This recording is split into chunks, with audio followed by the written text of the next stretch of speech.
Hello दोस्तों, welcome back to Mithilesh electronics. जैसा कि हमने पिछले वीडियो में बताया था, रेक्टिफायर जो होता है हाफ वेव रेक्टिफायर, उसमें क्या हो रहा था कि जैसे हम लोग उसमें जो उसकी इफिशियंसी थी वो कम थी, मतलब 50% से कम था। और हमने देखा कि जो उसका जो एक ही हाफ सर्किल को हम लोग यूज कर पा रहे थे, क्योंकि हम लोग को एसी से डीसी में कन्वर्ट करना रहता है। तो इसलिए हम लोग अगर हाफ वेव रेक्टिफायर का यूज करेंगे तो उसमें इफिशियंसी कम हो जाएगी, और जो हम जिसके लिए हम हाफ वेव रेक्टिफायर डिजाइन कर रहे हैं वो हमारा मकसद पूरा नहीं होगा। तो इसके वजह से हम लोग अब इसको मतलब इफिशियंसी बढ़ाने के लिए, ताकि हम जो एसी सिग्नल को जो हम लोग रेक्टिफाई करें तो हमको अच्छा परफॉर्मेंस मिले आगे, तो उसके लिए हम लोग अब फुल वेव रेक्टिफायर के बारे में पढ़ेंगे कि ये क्या होता है और ये कैसे जो है पावर को रेक्टिफाई करता है। दोस्तों, हमने यहाँ पे एक ब्रिज रेक्टिफायर बना रखा है, फुल वेव ब्रिज रेक्टिफायर इसको हम बोलते हैं। आप जैसे यहाँ पे देख रहे होंगे, ये हम लोग इसको बोलते हैं, ये ब्रिज रेक्टिफायर बोलते हैं हम लोग। जैसे यहाँ पे अगर आप ध्यान से देखेंगे तो यहाँ पॉजिटिव बना हुआ है और यहाँ पे निगेटिव बना हुआ है, और इसके दूसरे साइड में यहाँ पे एसी सप्लाई हम लोग प्रोवाइड कराते हैं, और आउटपुट पे हमको यहाँ पे इसका ये आउटपुट है, इस पे हमको डीसी सप्लाई हम लोग को मिलती है। अगर आप देखेंगे तो इस तरह का आप लोग को बना दिखेगा सर्किट में। जैसे ये हमारा ये एलईडी बल्ब का ड्राइवर है, यहाँ पे एलईडी पीस भी है ये, और ये इसका ड्राइवर है। हमने अभी अपने इस बल्ब से निकाले हैं आप लोग को बताने के लिए कि ये कैसे होता है, कैसा दिखता है। तो इस तरह से ये दिखता है, जैसे यहाँ पे दिख रहा है, इस तरह से दिखता है। इसको हम लोग बोलते हैं ब्रिज रेक्टिफायर बोलते हैं। कुछ लोग तो इसको आईसी बोलते हैं, लेकिन ये आईसी नहीं होता है, ये ब्रिज रेक्टिफायर होता है ये। तो ये क्या करता है, एसी पावर को डीसी में कन्वर्ट करता है। तो जिस तरह से हमारा हाफ वेव रेक्टिफायर, जैसे हमने बताया था कि वो एसी को डीसी में कन्वर्ट करता है, उसी तरह से हमारा फुल वेव ब्रिज रेक्टिफायर होता है, जो एसी पावर को डीसी में कन्वर्ट करता है। हमने यहाँ पे कोई एक सर्किट बना रखी है, जैसे यहाँ पे एक स्टेप डाउन ट्रांसफार्मर बना रखे हैं। हमने 220 वोल्ट एसी यहाँ पे इसको इसकी प्राइमरी साइड पे दे रहा हूँ, और इसके बाद ये स्टेप डाउन करके इसको इसके सेकेंडरी साइड में, उसके बाद फिर हमने ब्रिज बना रखे हैं। और ये हमने इसके जो आउटपुट सिग्नल निकलेगा उसको स्मूथ करने के लिए हमने यहाँ पे कैपेसिटर लगा रखे हैं। उसके बाद हमको यहाँ पे लोड मिलेगा, लोड पे हमको आउटपुट मिलेगा। यहाँ पे हमने ये डायोड को कनेक्ट कर रखा है। जैसे ये डायोड आपका D1 है, ये D2 है, ये D3 है और ये D4 है। तो इसको हम कैसे ये काम करेगा, इसके हम वर्किंग के बारे में बताएंगे। कि जैसे मान लीजिए अगर आप यहाँ पे एसी सप्लाई इसको आप दे रहे हैं ट्रांसफार्मर के प्राइमरी साइड पे, तो ये क्या करेगा, फिर सेकेंडरी साइड पे आएगा, वोल्टेज स्टेप डाउन करके वोल्टेज को इस सेकेंडरी साइड में देगा। और उसके बाद ये क्या करेगा, पॉजिटिव हाफ सर्किल में क्या होगा, पॉजिटिव हाफ सर्किल में ये आपका पॉजिटिव रहेगा, ये पॉजिटिव रहेगा, और इस साइड को हम निगेटिव बोलेंगे। यहाँ पे निगेटिव रहेगा ये, यानी ये साइड आपका फेज रहेगा और इस साइड आपका न्यूट्रल रहेगा। जब हम इसको हम पॉजिटिव मानते हैं, इसको न्यूट्रल मानते हैं, तब क्या होगा देखेंगे आप, इधर से जब सप्लाई आएगी तो चूंकि ये आपका रिवर्स बायस में रहेगा। जैसे हमने आपको डायोड के बारे में बता रहे थे, उसके बारे में बताया था कि अगर हम इसको पॉजिटिव रखेंगे इसके कैथोड को, और इसके एनोड को अगर नेगेटिव रखेंगे तो तुम्हारा जो डायोड होगा रिवर्स बायस में होगा, और इसमें से कंडक्शन नहीं होगा, मतलब कि करंट फ्लो नहीं करेगा इसमें से। और इधर से अगर आप आएंगे तो देखेंगे कि ये डायोड हमारा इधर एनोड है, इधर कैथोड है, और कैथोड साइड में हमारा निगेटिव है और एनोड साइड में हमने पॉजिटिव सप्लाई दे रखे हैं। तो ये हमारा फॉरवर्ड बायस में रहेगा और ये कंडक्ट करेगा। तो इधर से आप आएंगे तो इधर से पावर आएगा, यहाँ पे फ्लो करेगा, कंडक्ट करेगा।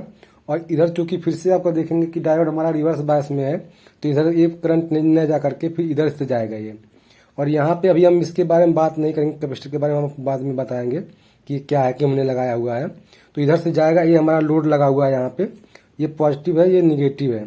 अभी हमको यहाँ पे क्या हुआ, एक डायोड जो है ये अपना काम कर चुका है, अभी आगे यहाँ पे आया हुआ है और लोड पे आ गया है पावर। अब आगे इस तरह से आएगा, फिर यहाँ से ये इस तरह से होते हुए फिर हमने यहाँ पे देखा, फिर यहाँ पे आ गया ये। अब आप कहेंगे कि इधर से जाएगा सप्लाई और इधर से यहाँ पे चला जाएगा निगेटिव साइड में। अब यहाँ पे देखेंगे कि दो डायोड यहाँ पे लगा हुआ है, और दोनों एक इधर ये पॉजिटिव है, दोनों पॉजिटिव साइड लगा, मतलब एनोड साइड दोनों लगा हुआ है। तो आप ये कहेंगे कि इधर भी सप्लाई जा सकती है, लेकिन इधर नहीं जाएगा इसलिए क्योंकि डायोड हमारे रिवर्स बायस में जाएगा, क्योंकि इसके एनोड पे हमने कैथोड पे हमने पॉजिटिव सप्लाई दे रखी है और ये एनोड पे हमने निगेटिव सप्लाई जा रही है। क्योंकि ये दोनों पोटेंशियल सेम वोल्टेज लेवल पे है, इसलिए इधर ये करंट नहीं फ्लो करेगा और ये इधर फ्लो कर जाएगा और ये निगेटिव चला जाएगा। तो इस तरह से आपका जो पॉजिटिव हाफ सर्किल होगा, जैसे हमने यहाँ पे एसी इनपुट दिखा रखा है, इसका वेव फॉर्म दिखा रखा है, तो ये आपका एसी इनपुट का वेव फॉर्म दिखा रखा है मैंने। और उसके बाद पॉजिटिव हाफ सर्किल में हमने बताया D1 और D2 आपका कंडक्शन मोड में रहेगा और D3 और D4 ऑफ मोड में रहेंगे। उस टाइम जो इसका वेव फॉर्म जो बनेगा वो हमने दिखा रखे हैं, जब DC यहाँ पे नहीं दिखा रखा है, जब D1 and D2 on mode में रहेगा। आप यहाँ देखेंगे ये इसका पॉजिटिव हाफ सर्किल है। ये पॉजिटिव हाफ सर्किल में चूंकि D1 और D2 कंडक्शन मोड में है, तो ये यहाँ पे आपको आउटपुट पे आपको पावर मिलेगा। तो हमने उसके दिखा रखा है यहाँ पे वेव फॉर्म के थ्रू कि यहाँ पे हमको पॉजिटिव हाफ सर्किल में हमको पावर मिल रहा है। उसके बाद फिर निगेटिव हाफ सर्किल आएगा, तो निगेटिव हाफ सर्किल में आप देखेंगे यहाँ पे निगेटिव हाफ सर्किल फिर हमने क्या करना है, अब ये हमारा निगेटिव हो जाएगा और ये हमारा पॉजिटिव हो जाएगा। अब इधर से जब हम चलेंगे तो ये डायोड हमारा जो है ये फॉरवर्ड बायस में रहेगा और ये चूंकि इधर इसका कैथोड है, ये आपका रिवर्स बायस में रहेगा। तो इधर से ये करंट फ्लो करेगा और ये जाएगा, चूंकि इधर फिर नहीं जाएगा क्योंकि ये फिर से रिवर्स बायस में हो जाएगा, तो इधर नहीं जाकर के फिर से ये इधर से फ्लो करेगा। फिर ये देखेंगे करंट आपका सेम डायरेक्शन में फ्लो कर रहा है, इधर ही दोनों साइड में, चाहे फॉरवर्ड बायस, चाहे निगेटिव हाफ सर्किल हो, चाहे पॉजिटिव हाफ सर्किल हो, दोनों में जो लोड है, लोड में करंट एक सेम डायरेक्शन में फ्लो कर रहा है। तो उसके बाद फिर इधर आएगा, ये इधर से जाने के बाद ये क्या होगा, फिर से आपका ये इधर चला जाएगा। इधर इसलिए नहीं जाएगा क्योंकि आपका ये रिवर्स बायस में है, क्योंकि इसके कैथोड पे हमने पॉजिटिव सप्लाई दे रखी, क्योंकि ये आपका पॉजिटिव अभी ये निगेटिव है। तो अब इधर से जाएगा, फिर इधर फ्लो करेगा ये। अब इधर फ्लो करेगा तो ये आपका फॉरवर्ड बायस में रहेगा, तो फिर इधर से इधर चला जाएगा, ये इधर ना जाकर के फिर इधर चला जाएगा ये। तो इस तरह से ये इसका जो निगेटिव हाफ सर्किल है, इसमें ऐसे कंडक्शन होगा। यानी निगेटिव हाफ सर्किल में हमारा D3 और D4 कंडक्शन मोड में रहेंगे और D1 और D2 ऑफ मोड में रहेगा। तो अगर इसका हम आपको वेव फॉर्म दिखाएंगे, निगेटिव हाफ सर्किल में इसका वेव फॉर्म कैसे बनेगा, तो हमने यहाँ पे दिखा रखा है कि जब D3 और D4 कंडक्शन मोड में रहेंगे और D1 और D2 ऑफ मोड में रहेंगे, तो ये निगेटिव हाफ सर्किल में क्या होगा, हमको लोड पे पावर मिलेगा। यहाँ पे हमने इसको वेव फॉर्म से दिखा रखा है। और फिर से ये आपका पॉजिटिव है तो पॉजिटिव हमको नहीं मिलेगा, फिर से निगेटिव है, निगेटिव हाफ सर्किल हमको फिर से पावर हमको लोड पे मिलेगा। अब हमने इसको पूरा जो है पॉजिटिव और निगेटिव को यहाँ कंबाइन करके दिखा रखा है कि हमारा जो वेव फॉर्म हमको जो रिपल मिलेगा, मतलब जो हमको DC आउटपुट मिलेगा, वो हमको प्योर DC ना मिलकर के हमको रिपल DC मिलेगा। इसको हम लोग पल्स सेटिंग बोलते हैं, पल्स सेटिंग DC बोलते हैं। तो इस तरह से हमको मिलेगा, ये पॉजिटिव हाफ सर्किल का यहाँ मिल रहा है और निगेटिव हाफ सर्किल हमको इस तरह दिखा रखा है। आप ये सोचेंगे कि अगर हमको ऐसे ही मिलना है कि मतलब हम पॉजिटिव हाफ सर्किल भी पास करा रहे हैं और निगेटिव हाफ सर्किल भी पास करा रहे हैं, तो फिर हमको डायोड लगाने की जरूरत क्या थी, फिर हम तो ऐसे ही पास करा लेते जब हमको निगेटिव और पॉजिटिव हाफ सर्किल जो मिल ही रहा है। तो दोस्तों इसमें क्या होता था, जैसे अगर आप AC सप्लाई देखेंगे तो AC सप्लाई में क्या होता है, एक बार करंट आपका इधर से फ्लो करेगा और जब दूसरा निगेटिव हाफ सर्किल आता है तो फिर करंट इधर से फ्लो करेगा। तो उसमें क्या होता है कि हमारा ऑन ऑफ मोड होता रहता है, जिसकी वजह से हमारे लोड में करंट जो है दोनों डायरेक्शन में फ्लो करता है। तो उसको हम लोग क्या करते हैं, उसको हम लोग DC में इसलिए कन्वर्ट करते हैं ताकि हमारा करंट एक ही डायरेक्शन में फ्लो करे लोड में। तो इसकी वजह से हमने यहाँ पे दिखा रखे हैं। और ये हमारा चूंकि लोड में एक ही डायरेक्शन में करंट फ्लो कर रहा है, चाहे निगेटिव हाफ सर्किल हो चाहे पॉजिटिव हाफ सर्किल हो, इसलिए हमने इसको वेव फॉर्म को इस तरह से दिखा रखा है। अब अगर इसको हम क्या कर रहे हैं, अब हमने जो यहाँ पे कैपेसिटर बता रखे थे आपको कि हमने कैपेसिटर यहाँ पे क्यों लगाए हैं, अभी आपको यहाँ पे रिपल DC मिल रही थी, यानी पल्स सेटिंग DC मिल रही थी, इस तरह से आपको मिल रहा है, यानी ये फ्लक्चुएट मिल रहा है, इसका आउटपुट जो है फ्लक्चुएट कर रहा है। तो इस तरह से अगर हम किसी लोड को अगर हम लगाएंगे तो हमारा वो जल्दी खराब हो जाएगा वो, क्योंकि यहाँ पे वोल्टेज वेरी कर रहा है। अब इसको हम क्या करेंगे, चूंकि हमको एक कांस्टेंट DC चाहिए, इसलिए हम लोग क्या करते हैं, यहाँ पे कैपेसिटर लगाते हैं। कैपेसिटर क्या मतलब क्या है कि हम लोग फिल्टर सर्किट लगाते हैं। फिल्टर सर्किट अगर आपको बताएं हम तो पाई फिल्टर होता है और पाई फिल्टर होता है और एक हम लोग बोलते हैं ईएल फिल्टर बोलते हैं। यानी अगर इस तरह से पाइप फिल्टर में हम लोग क्या करते हैं, दोनों साइड से आपका चाहे इंडक्टर लगा देंगे पैरेलल में और चाहे कैपेसिटर लगा देंगे और बीच में हमारा इंडक्टर हो जाएगा चाहे कैपेसिटर हो जाएगा। तो उस तरह से अगर बन रहा तो आपका पाइप फिल्टर हो जाएगा। और अगर सीधे आपका इससे बन रहा है ऐसे करके तो ये आपका ईएल फिल्टर हो जाएगा। ये इसको एक नाम से और जानते हैं, इसे भी अभी हमें याद नहीं आ रहा, हम आपको वीडियो में बता देंगे किसको किस नाम से जानते हैं एक बार।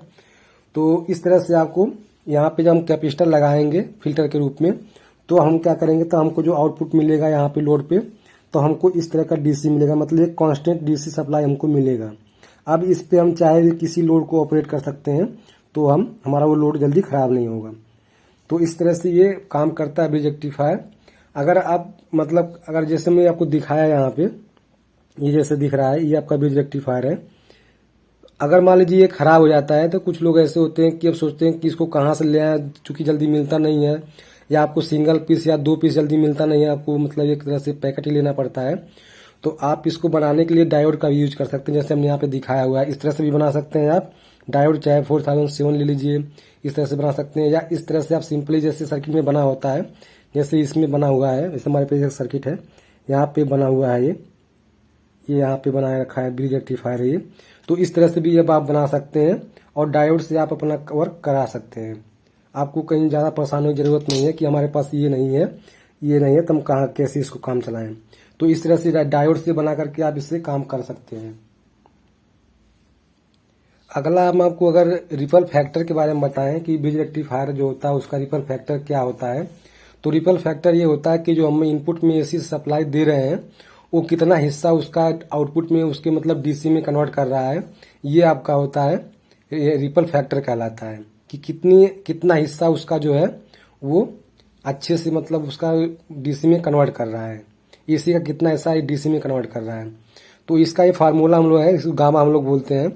गामा बराबर होता है, इसको हम अंडर रूट करेंगे और VRMS का स्क्वायर अपॉन VDC, तो और उसमें से -1 डिवाइड कर -1 उसमें से सब्ट्रैक्ट कर देंगे, मतलब घटा देंगे उसमें से हम। उसके बाद जो वैल्यू आपका आएगा वो आपका होता है रिपल फैक्टर, उसको हम लोग बोलते हैं ब्रिज रेक्टिफायर का रिपल फैक्टर बोलते हैं। ब्रिज रेक्टिफायर का रिपल फैक्टर अगर हम देखें तो 0.48 होता है।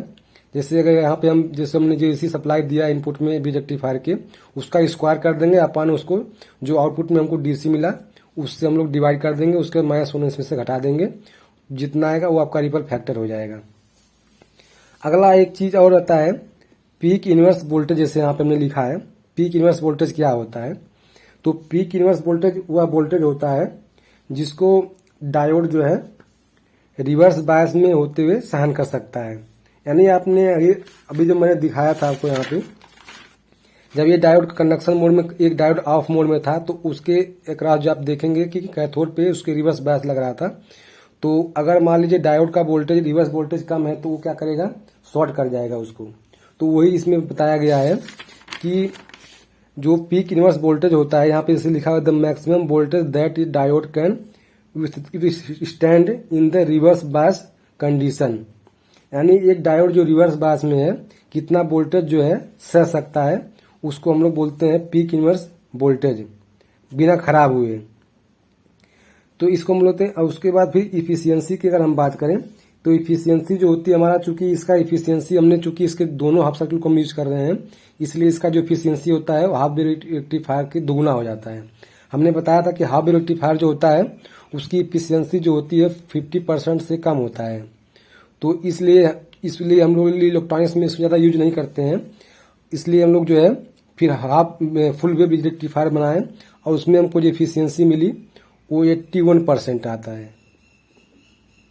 81% इसकी इफिशियंसी है, इसलिए हम लोग ज़्यादातर ब्रिज रेक्टिफायर यूज करते हैं इलेक्ट्रॉनिक्स इंडस्ट्री में। अभी उसको हम दिखाएं, अगर इफिशियंसी की हम बात करें इसके, तो इसको हम लोग ईटा बोलते हैं।